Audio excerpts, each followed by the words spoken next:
এই ভিডিওতে আমরা এসএসসি সিজিএল 2026 তার টোটাল অ্যাপ্লিকেশন কতগুলো এসছে সেই নিয়ে আলোচনা করব। আমাদের কাছে লেটেস্ট আরটিআই যেটা সেটা চলে এসছে, আর তার সঙ্গে সিজিএল 2026 এর টায়ার 1 আর ফেজ 14 মানে সিলেকশন পোস্ট ফেজ 14 এর এক্সপেক্টেড ডেট কি কি হতে চলেছে সেইটা নিয়েও এই ভিডিওতে আলোচনা করা হবে। দেখো, ফার্স্টে বলে দিই, আমরা করছি গ্র্যান্ড গিভঅ্যাওয়ে, যেখানে আমরা টোটাল 10টা বই দিচ্ছি। সেই 10টার মধ্যে 9টাই কিন্তু উইনার ডিসাইড হয়ে গেছে। এখনো লাস্ট এবং মানে দশম এবং অন্তিম যে গিভঅ্যাওয়েটা সেটা এখনো তোমাদের কাছে চান্স আছে। যারা যারা এখনো পার্টিসিপেট করোনি, পার্টিসিপেট করো, এই ভিডিওর মধ্যে আছে। আর আমরা এই ভিডিওতে দিচ্ছি আমান স্যারের এরর প্রো, এই বইটা একদম লেটেস্ট বেরিয়েছে, সেই বইটাই দিচ্ছি। চলো এবার চলে আসি, দেখে নিই আগে টোটাল অ্যাপ্লিকেশন কত এসছে। দেখো, অ্যাপ্লিকেশন এসছে সিজিএল 2026-এ টোটাল অ্যাপ্লিকেশন 28.52 লাখ এসছে। এটা আরটিআইটা আমরা পেয়েছিলাম 22/6 তারিখে। তো সেই যে আরটিআই সেই অনুযায়ী এটা এসছে, যদিও এরপরে আরেকটা আরটিআই হয় যেখানে দেখা যায় যে কিছু বেড়ে যায়। এটা আমরা এর আগের বার দেখেছিলাম সিজিএল 2025-এ লাস্ট ডেট যেদিন ছিল তার পরের দিন আরটিআই করে একটা ডেটা এসেছিল, আর তার 5-6 দিন পর আরটিআই করে আরেকটা ডেটা এসেছিল। সেইখানে প্রায় 50,000 থেকে 1 লাখ, আমার এক্সাক্ট মনে নেই, মানে এরকম কিছু ক্যান্ডিডেট, বা 10,000 থেকে 1 লাখ এর মাঝে কোনো কিছু ক্যান্ডিডেট বেড়ে গেছিল। মানে ক্যান্ডিডেট অ্যামাউন্টটা কিন্তু, ক্যান্ডিডেটের সংখ্যাটা কিন্তু কম না, অনেকটা বেশি ছিল। তো সেইটা আগের বার আমরা দেখে গেছিলাম বেড়ে গেছিল। তো এবার সেটা বাড়বে কিনা দেখা যাক। আমরা যদি দেখে নিই 2025-এ ছিল দেখো প্রায় 28 লাখ।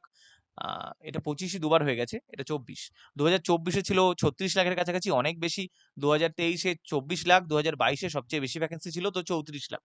24-এ অনেক বেশি অ্যাপ্লিকেশন জমা পড়ে গেছিল। ওকে, তো এইটা হচ্ছে ব্যাপার। এবার এটা দেখে তোমরা কখনো এরকম ভাববে না যে 28 লাখ ক্যান্ডিডেট, ভ্যাকেন্সি মনে হয় খুব সম্ভবত আমার মনে পড়ছে না 12,000-এর আশেপাশে আছে। তো এই 28 লাখের মধ্যে যদি আমি এটাকে ডিভিশন করি তাহলে যেটা হবে, ফার্স্টে কতজন পরীক্ষা দিতে যাবে। আমাদের যে অ্যাটেন্ডেন্সটা থাকে, আমাদের অ্যাটেন্ডেন্সটা থাকে 30%। 30% থেকে 35% ম্যাক্সিমাম, তার চেয়ে বেশি অ্যাটেন্ডেন্স হয় না। তো সেই হিসেবে তুমি যদি 28-এর 30% করো, 3 × 8 = 84 হয়। মানে তুমি ধরে নাও 8 লাখ থেকে ম্যাক্সিমাম 10 লাখ অব্দি ক্যান্ডিডেট হবে যারা পরীক্ষা দিতে যাবে, মানে শুধুমাত্র পরীক্ষার হলে যাবে। এবং তার মধ্যে আমি যদি এটা বলি সিরিয়াস অ্যাসপিরেন্ট, সিরিয়াস অ্যাসপিরেন্ট কত, সিরিয়াস অ্যাসপিরেন্ট হচ্ছে 1 থেকে 1.5 লাখ। এটা হচ্ছে সিরিয়াস অ্যাসপিরেন্ট, মানে যাদের যাদের এখন যদি তারা মক দেয় তারা 130+ স্কোর করে, এটা সিরিয়াস অ্যাসপিরেন্ট। এদের সঙ্গেই তোমার কম্পিটিশন। বাদ বাকি 8 লাখের মধ্যে প্রচুর জন আছে যারা যারা প্রথমবার পরীক্ষা দিতে যাবে। প্রচুর জন আছে যারা এমন করবে যে হয়তো সিলেবাসই জানে না, পরীক্ষা দিতে চলে গেছে, ঘুরতে গেছে। তো তারা আমাদের কম্পিটিশনও না, সেই নিয়ে আমাদের মাথা ব্যথা করারও কারণ নেই। ওকে, এবার দেখো আরেকটা জিনিস দেখে নাও, যারা যারা এখনো আমাদের Telegram channel score booster AB আর বেঙ্গল কম্পিটিটিভ অ্যানার গ্রুপের সঙ্গে জয়েন করোনি, জয়েন করে নাও। দুটোই লিঙ্ক ডেসক্রিপশনে থাকবে। আর এখানে একটা জিনিস অ্যাড করা হয়নি, টেলিগ্রাম নিয়ে কিন্তু একটা অনিশ্চয়তা চলে এসেছে, তাই জন্য আমাদের হোয়াটসঅ্যাপ চ্যানেলও আছে। তো এই হোয়াটসঅ্যাপ চ্যানেলের সঙ্গে তোমরা জয়েন করে নিও। এই হোয়াটসঅ্যাপ চ্যানেলও স্কোর বুস্টার এবি নামে, তোমরা সেখানে সার্চ করে বা ডেসক্রিপশনে যে লিঙ্ক আছে সেখানে গিয়ে তুমি জয়েন করতে পারো। এবার চলে আসি টেন্টেটিভ ডেট, কবে হতে পারে এই পরীক্ষাগুলো। ফার্স্টে দেখে নিই সিলেকশন পোস্ট ফেজ 14। দেখো, তার আগে বলি ম্যাথ রিজনিং যারা অনলাইন আর অফলাইনে পড়তে চাও অবশ্যই এই নাম্বারে হোয়াটসঅ্যাপ করে যোগাযোগ করতে পারো। আমরা কি কি পাচ্ছি, এসএসসি হোক, সিএইচএসএল, সিজিএল, এসএসসি সমস্ত পরীক্ষা, RRB, NTPC, group D, WPSC এর এই প্রত্যেকটা পরীক্ষার এক্সাম এখানে কভার করা হবে।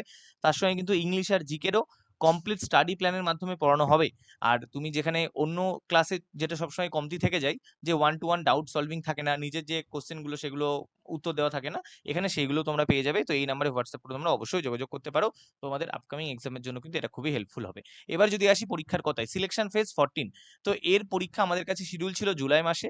তো যেমনটা মোটামুটি কানাঘুষো খবর পাওয়া যাচ্ছে সেখান থেকে বোঝা যাচ্ছে যে সেকেন্ড উইক অফ জুলাই থেকে পরীক্ষা শুরু হতে পারে। তো খুব সারপ্রাইজ যদি না হয় 6 জুলাই সোমবার, সেদিন থেকেও কিন্তু এর পরীক্ষা শুরু হয়ে যেতে পারে। যদি সেক্ষেত্রে হয় তো 10 দিন আগে মোটামুটি আমাদের কাছে একটা নোটিফিকেশন চলে আসে। তো মোটামুটি ধরে নাও 6 জুলাই না হলেও 2 জুলাই থেকে পরীক্ষা হয়ে যাওয়ার চান্স প্রায় 90%-এর চেয়েও বেশি। এবার তার চেয়ে যদি ডিলে হয় সেখানে কিছু বলার নেই। কিন্তু একটা এক্সপেকটেশন, যেটা মানে এক্সপেকটেশন মানে কি, দেখা গেল আমি তোমাকে বললাম যে একটা দিন থেকে পরীক্ষা শুরু হবে, তার আগে যদি শুরু হয়ে যায় সেক্ষেত্রে তোমার লস, যে তুমি প্রিপারেশন করতে পারলে না। দেখা গেল তুমি ভাবলে কালকে আমি অ্যালজেব্রা পড়বো, তো সেখানে তুমি সেটা করতে পারলে না। তো এইটা হয়ে যায় আমাদের লস। কিন্তু আমি বলছি এই দিনে হবে, এর চেয়ে পরে হলে তো তোমাদের লস হওয়ার কথা না, কারণ তোমরা আরো বেশি পড়াশোনার টাইম পেয়ে যাও। তো এর মধ্যেই কিন্তু পরীক্ষাটা শুরু হয়ে যাবে। আর যেটার জন্য আমরা সবাই বেশি অপেক্ষা করি সেটা হচ্ছে এসএসসি সিজিএল 2026 টায়ার 1। টায়ার 1 কবে হবে, 15ই আগস্ট অনওয়ার্স থেকে ধরতে পারো। মানে 15ই আগস্ট তো পরীক্ষা ছুটি থাকে, তো 15ই আগস্ট থেকে তুমি 16ই আগস্ট করে না, ওটা জাস্ট লিখতে ভুল হয়েছে। তো 16ই আগস্টের কাছাকাছি থেকে, মানে প্রায় ধরে নিচ্ছি, আমি যদি উইক হিসেবে বলি, সেকেন্ড থেকে থার্ড উইক অফ আগস্টের মধ্যে কিন্তু এসএসসি সিজিএল শুরু হয়ে যাওয়ার কথা, যদি না কোনো রকম সমস্যা আর কিছু আসে। মানে এখন অবধি অ্যাজ পার যা খবর তাতে এইটাই শুরু হয়ে যাওয়ার কথা। এবং তুমি ধরে নাও, তুমি এই 15ই আগস্ট ডেটটা ধরে এগোও, তাহলে তোমার কাছে অ্যাপ্রক্স আর 50 দিন পড়ে আছে। এবার ভাবো এই 50 দিন তুমি কি করবে, পড়াশোনা করবে নাকি ফাঁকি মেরে বেড়াবে? তো এই জন্য তোমার বেস্ট দিতে হবে, তবেই কিন্তু সিলেকশন হবে, না হলে হবে না। আস্তে আস্তে কম্পিটিশন অনেক কঠিন হয়ে যাচ্ছে। আর তারপর তো দেখতেই পাচ্ছ আশেপাশে কি জিনিসপত্র হচ্ছে। সেখানে তুমি যদি জেনারেল ক্যান্ডিডেট হও, তো সেখানে তোমার জন্য আরো বাজে দিন আসতে চলেছে। তো সেই বাজে দিনগুলো আসার আগেই, মানে এখন যেটা স্টেটে হলো, কালকে সেটা সেন্ট্রালে হবে না কেউ বলতে পারে না। যে 33% স্টেটে হয়ে যাচ্ছে মানে 33% কিন্তু সেন্ট্রালেও আসতে পারে। কারণ দুটো জায়গায় একই জোন আছে ক্ষমতাতে। যাই হোক, সেটা আমাদের কথা না। আমাদের কথা হচ্ছে যতক্ষণ তোমার হাতে সুযোগ আছে ততক্ষণ সেই সুযোগটা ব্যবহার করো। পরে কিন্তু সেই সুযোগটা বেরিয়ে গেলে তখন আর কান্নাকাটি করে লাভ হবে না। তাই এখনো বারবার বলছি, আর 50 দিন আছে, সেই 50 দিন নিজের বেস্ট দিয়ে অবশ্যই নিজেকে প্রিপেয়ার করো।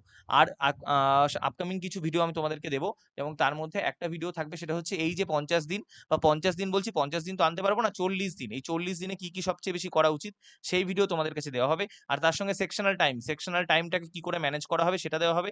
সবচেয়ে বেশি সেকশনাল টাইমে যেটা অসুবিধা হবে সেটা হচ্ছে ম্যাথ, সেটাও দেওয়া হবে।